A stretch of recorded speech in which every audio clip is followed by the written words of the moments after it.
Drop, cover, hold. That's the safety drill you should be practicing this January in recognition of Earthquake Awareness Month.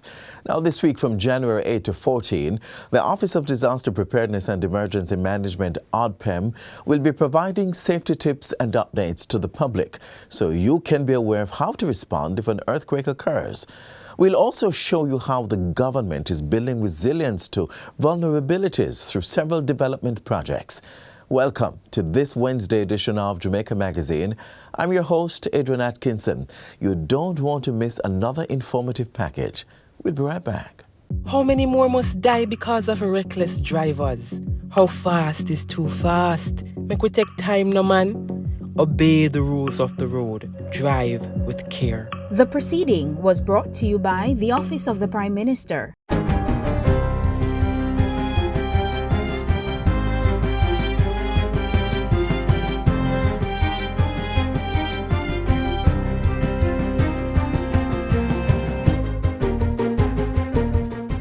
Good day, I'm Theodore Henry, and this is your JIS News for Wednesday, January 11, 2023. The state's end-to-end digitized ticketing system takes effect on February 1. With the full rollout of the system, the issue of undocumented traffic tickets across relevant agencies will become a thing of the past. The streamlined and integrated process is an upgrade from the 12-year-old traffic ticket management system. In Parliament Tuesday, National Security Minister Dr. Horace Chang explains that once a traffic ticket is generated using the handheld device, the information will be available immediately to all stakeholders. Not only will it increase the efficiency of the public safety and traffic enforcement officers by ensuring that motorists who break the law receive with immediacy the prescribed consequence, but importantly, it will nullify also speculation, corruption, and avoidance. Dr. Chang adds that police data shows that over 720,000 traffic tickets were written in 2022, the highest in the history of law enforcement. The enhanced ticketing system guarantees that tickets and related information in the TTMS system will be accurate and readily available. It will lead to significant improvement in public order and safety as we are able to bring discipline to our roadways, and that's among the primary purposes of what we're doing. Still in Parliament Tuesday, Minister Chang says a resolution aimed at providing an amnesty and expungement of demerit points on specified tickets is to be brought before the House shortly. The motion, which is to be brought by the Ministry of Transport, will apply to all tickets issued before February 1, 2018. Meanwhile, expungement will be given for demerit points accrued on tickets that have been paid between February 1, 2018 and January 31, 2023. All their demerit points, which allow for their license to be suspended or sometimes a period of time or other penalties executed based by the ITA, will be expunged. But we are not granting an amnesty for that period. You must pay your tickets for having breached the law. With research showing that there are approximately 3,000 offenders, Dr. Chang is urging these persons to make use of the Saturday and night court sittings to settle outstanding tickets. If you're not closed by the 31st of January, all the penalties will carry on into the new era, as well as the additional penalties to be brought in by the implementation or the beginning of the Road Traffic Act of 2018. The regulation will now be coming to force on the 1st of February 2023. Jamaicans are invited to review the draft National Identification System, NIDS, regulations and submit feedback to the Office of the Prime Minister by February 21. Minister with responsibility for NIDS, Floyd Green, tabled 4 draft regulations in Parliament on Tuesday. They are the National Identification and Registration Regulations 2023, the National Identification and Registration Information Security Regulations, the National Identification and Registration Assignment of National Identification Numbers Regulations, and the National Identification and Registration Appeals Tribunal Regulations. The regulations are available on the NIDS website at nidsfacts.gov.jm. What we're asking people to now do, Madam Speaker, we're encouraging the members of this House to take the regulations, to speak to their various constituencies, to inform their constituents, and to get feedback, and to pass that feedback to the office of the Prime Minister. NIDS is an electronic form of identification that stores the personal information of citizens and non-nationals of a country in a secure database. Persons should email their feedback to customercare@nids.gov.jm or via the feedback form at nidsfax.gov.jm. The regulations are scheduled to be implemented within the first 3 months of the new financial year, starting April. A report by the Office of the Children's Advocate, OCA, which was tabled in Parliament on Tuesday, is now with the police.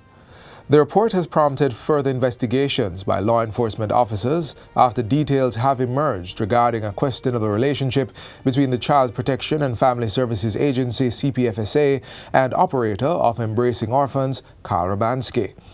This is to ascertain whether charges can be laid against anyone who is found to have abused or facilitated the abuse of children. Minister of Education and Youth Favour Williams made the announcement in a statement in the House of Representatives on Tuesday. She said having learned of the suspension of Mr. Rabansky's teaching license in Washington due to inappropriate conduct with a minor, the CPFSA was instructed to sever partnerships with him and his organization. The Office of the Children's Advocate report, however, revealed that CPFSA CEO Rosalie Gage Gray failed to do so. I was misled by the CEO of the CPFSA by a failure to report facts to me, despite the many times the CEO reported in our weekly meeting. Based on the report of the OCA, it is not in the best interest of our children in state care for the CEO of the CPFSA to remain as head of agency while further investigation takes place. Minister Williams says the matter is now before the Office of the Service Commission and the Permanent Secretary for a final decision to be made. And finally, Minister of Tourism Edmund Bartlett is calling on investors to make the annual Jamaica Blue Mountain Coffee Festival a signature international event. Speaking at the launch of the festival at Devon House on Monday, Minister Bartlett says the coffee festival is now a commercial event and the ministry stands ready to market it. And so we have a product that by itself can be marketed. What we need to make sure is that we develop now the entrepreneurial capacity to drive this. And we could be bringing thousands and thousands of people to Jamaica annually for this coffee festival. And that's what I want to see.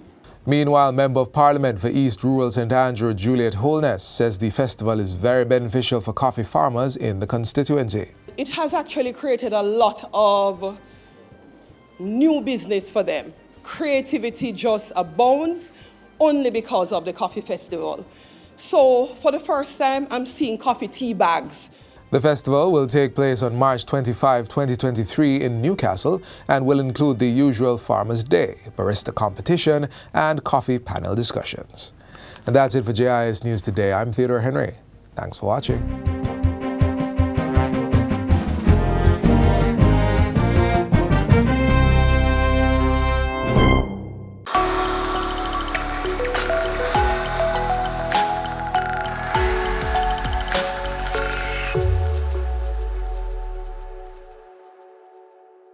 Consecutive growth in domestic crop production driven by critical government investments, increased support to farmers and fisherfolk. It's the Ministry of Agriculture and Fisheries in 2022. Let's look back at its remarkable journey.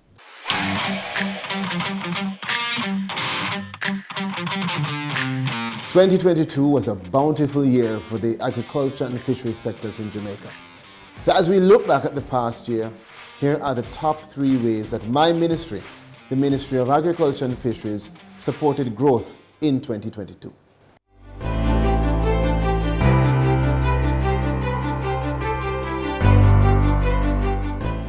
The first order of business in 2022 was to increase food production as we worked to rebuild and to improve the twin sectors, and also, very importantly, to help this nation recover from the COVID-19 pandemic.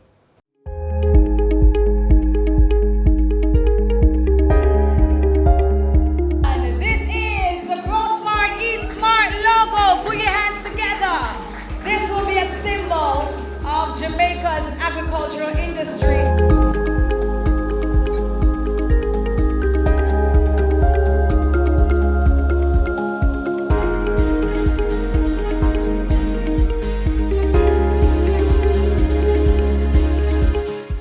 Keeping the goal of sustainable food production in mind, a total of $50 million was invested in the supply of organically generated material. The NFA allocated $15 million, which helped us with the exploration in our pelagic fisheries program, to develop an oyster program and sea moss program.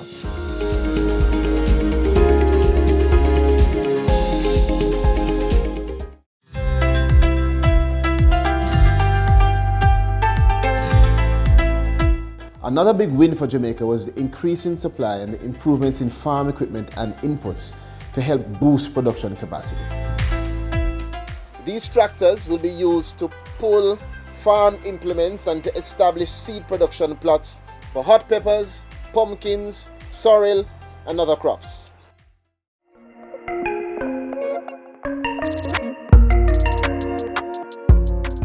"2022 saw improved accessibility to lands for youth and women, and also the continuation of the largest investment in the upgrading of our irrigation systems in major farming communities in our country." I feel excited to be one of the recipients. I feel that it will help me in the future because my goal is to achieve from agriculture.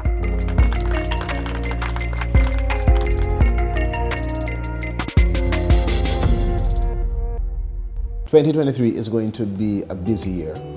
We're going to continue to really drive the comprehensive strategy that we have to tackle predatory larceny. Secondly, I'd say that we are going to continue our incentive program with farmers, giving them the support they need. Thirdly, I would say that we are going to really push out the grow smart, eat smart strategy.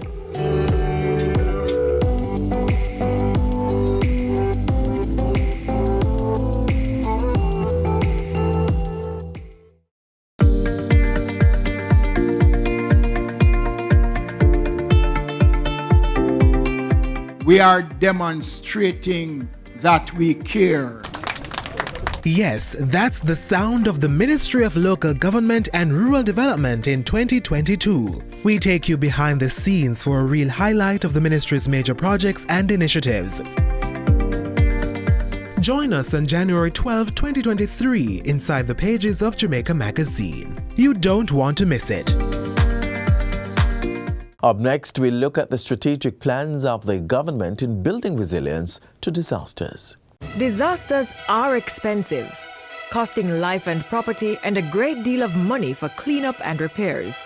For Jamaica, our small size, location and topography means that the country is especially vulnerable to earthquakes, hurricanes and floods. While it's difficult to prevent these devastating events, there are things that can be done to reduce the damage.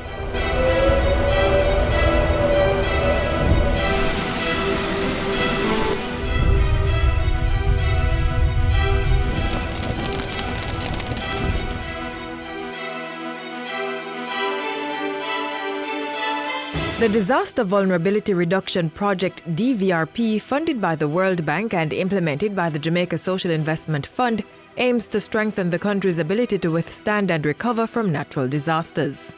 It's a project that's going to be focused on physical infrastructure investments, equipping and institutional strengthening of the relevant government agencies that are normally tasked to do this work. I'm talking about ODPEM, I'm talking about the Ministry of Local Government, through the Fire Brigade, through NEPA, through the National Works Agency, the Earthquake Unit at the University of the West Indies. These are normally the agencies that have to respond when natural disaster strikes. Fire services are most critical in protecting life and property from not only fires but also other natural disasters. Under the Disaster Vulnerability Reduction Project DVRP, over 140,000 persons within the parishes of St. Mary, St. James and St. Thomas will benefit from 3 new fire stations that will be constructed and provided with rescue equipment to include protective gears and extrication tools. Well, I'll feel a little more secure going away, know that I have fire service right next to me, and they would be better able to respond to the event of a fire. This new fire station means a lot to us, in that it will give us peace of mind, knowing that we are in a more secure building, so that we can serve our community members better.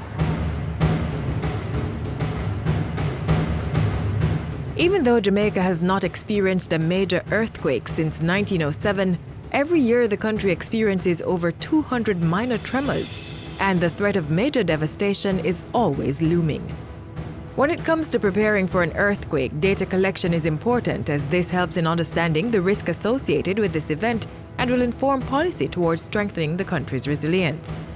Through the DVRP, assistance will be given to the University of the West Indies Mona Campus Earthquake Unit, which is responsible for monitoring the country's seismic activities. All their seismic stations will be upgraded. There's a number of different pieces of equipment we can receive. The first one is a series of seismometers, and these are digital seismometers. And these are to basically fit out the remaining stations with digital seismometers. So we're going to end up with those 10 stations completely upgraded, and then add an additional station to it, so an 11th station there. So we're moving from what we've got analog to digital. Additionally, we have a series of accelerometers. And the accelerometers do a different thing. The seismometers are there to record the earthquakes, and they don't get triggered early on. The accelerometers are really there to tell us how the buildings shake. What is the severity of the shaking that goes on? And the importance of that is that a building will survive up to a certain amount of shaking, and then it will collapse, and then it will kill people. We obviously want to understand across Jamaica how the acceleration changes, how when you get an earthquake, the building shaking changes across the island. In an effort to address Jamaica's limited human capacity in the field of seismology, the project will fund a junior research fellow who will read for a PhD degree in seismology over a 3-year period, and upon completion will be employed as a seismologist in the unit.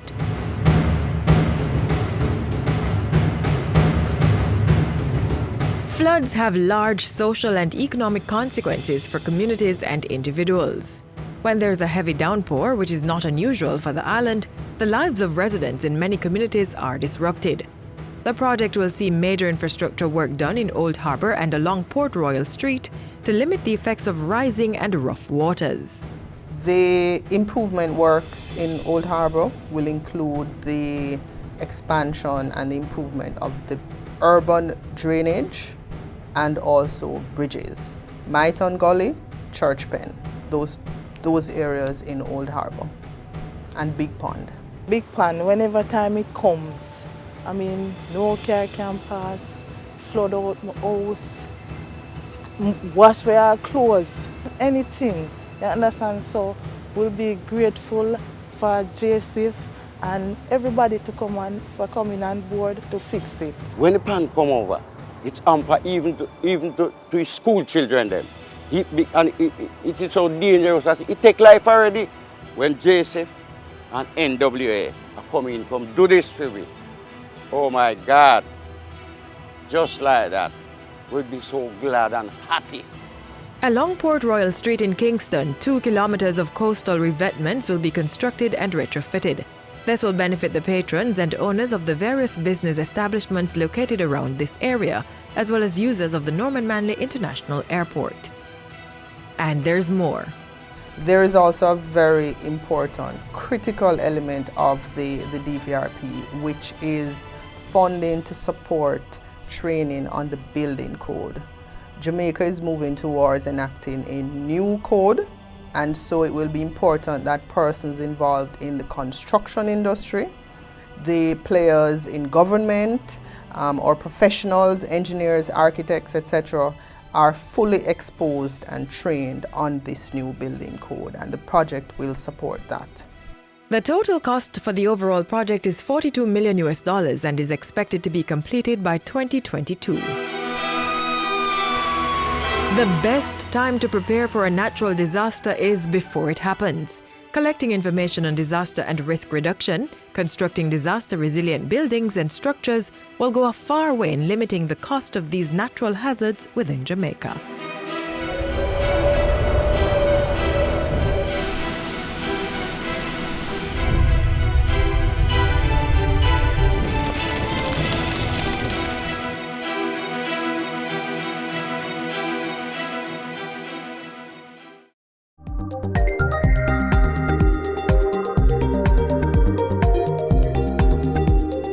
We shift gears now, this time to education, where we look at a transformative program that's helping our youth stay on track. We're speaking of the Sixth Form Pathways program, which has registered some 24,238 students in secondary and tertiary institutions. Watch this.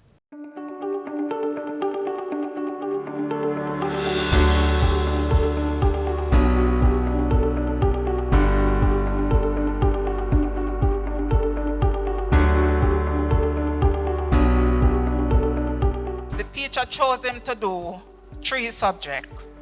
He passed 2 and failed 1, get a 4. This is precisely why the ministry moved in this direction. We are cognizant that not every child will move at the same pace, and so pathways learning programs must be created for them. Effective September 1, 2022, all students leaving 5th form at public high schools enroll in an additional 2 years of higher learning. This is done through the Sixth Form Pathways program, an initiative of the Ministry of Education that's geared towards ensuring students receive the skills and competency development needed for today's advanced society. The program is also open to students who dropped out of school before completing 5th form once they are between the ages of 16 and 18. Having completed the Caribbean Secondary Examination Certificate at the end of 5th form or grade 11, students will be eligible for the program and must register at their current high school. Here's a look at the program in action. Secondly, the infant mortality rate. How did that affect how many children the people want to have? At Charlie Mount High, nestled in the hills of St. Catherine, an abandoned building was quickly retrofitted to accommodate the increased number of students due to the Sixth Form Pathways program. We have a large number of students applying for our sixth form program. And so within the pathway program, due to space constraints, we can only take a small number. We would want to take a lot more. And so those who are unable to join us and continue with us, we recommend them to other institutions. 140 students are currently enrolled in the program. From grade 7 coming up, I've always leaned more into sciences, so it was quite easy when he came on to go into sixth form to select those subjects. I was previously in Pathway 2 doing business subjects such as entrepreneurship and customer engagement. I have now matriculated to Pathway 1 by attaining all 5 CSEC subjects and is now doing all sciences. These would include agricultural science, environmental science, and computer science. Desonja, who was previously in lower 6th form, was able to pursue an additional CSEC subject so she could qualify for the traditional Pathway 1. On Pathway 1, students pursue Caribbean Advanced Proficiency Examinations CAPE subjects at the diploma or associate's degree level. Pathway 2 is the technical route and includes a mandatory NVQJ skill. Pathway 3 allows students to get additional CSEC subjects or pursue a specialized skill. The Pathway program brought new initiatives. It allows us to be able to assist some of our students who would have not done well at CSEC. This gives us a second opportunity, a second chance to look at our students, to give them the opportunity for them to get to understand themselves and to do well. What about the word independence now? How does that come in? Somebody said independence. Good. So what I want you to do in your group now is to analyze the criticisms that have been put forward against the demographic transition model. Students are guided by their 6th form coordinator so they can be properly placed. I would have had persons in Pathway 2 that is now matriculated to Pathway 1 because they were given the opportunity with their 1 or 2 subjects to sit those and come again to do the CAPES at Pathway 1. Charlemagne stands ready to work and to continue the program, the 6th form pathway program with the Ministry of Education. Each year we graduate, or in our graduating cohort, we have over 250 students. And we would love to have at least 3/4 of that number continued with us. Since September 1, 2022, the Sixth Form Pathways program is offered at no cost to students. The government will pay $17,000 per student in secondary schools, $80,000 per student in private tertiary institutions, and $60,000 for students in public tertiary institutions. At the end of the program, students in high school will earn a National School Leaving Certificate, Level 2. Students who participate in the Sixth Form only program at tertiary institutions will receive the same certificate once they have completed the full 2 years.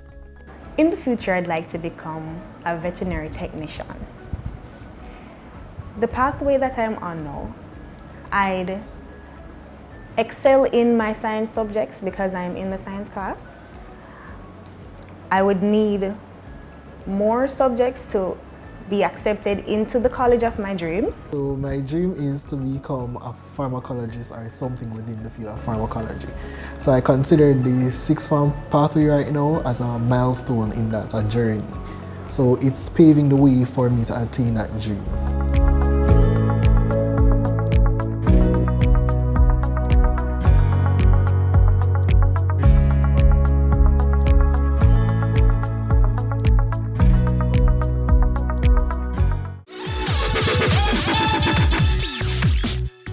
Health and wellness tourism is a combination of the services and products offered to promote, maintain, and restore good health. Jamaica is poised for growth in the sector as it boasts a rich natural environment.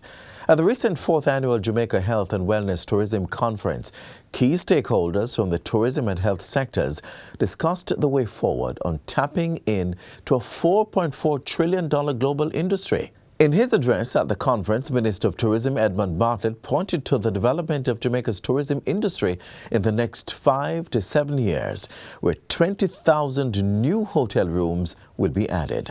This, he says, will bring greater demand for health and wellness services. That our rich biodiversity in Jamaica puts us in a commanding position to tap into this crucially lucrative area of consumption in tourism. Because with our wonderful variety of plants and the array of herbs and possibilities that exist for both cosmeceutical and nutraceutical values, Jamaica has an enormous opportunity to move forward. Plants that we look at and walk and say, what is that? Are huge in demand for health reasons. Aloe vera. You can never recall the time lost, but you can always remember its lessons. So let's remember the lessons from the dreadful earthquake of Kingston 1907 and always be on the alert to drop, cover, and hold. Missed aspects of today's show? Visit our website, jis.gov.jm, for a refresher and more informative content. You can also send your feedback on today's show or any of our programs via email to jamaicamagazine@jis.gov.jm. On behalf of the entire production team, I'm Adrian Atkinson. Walk good.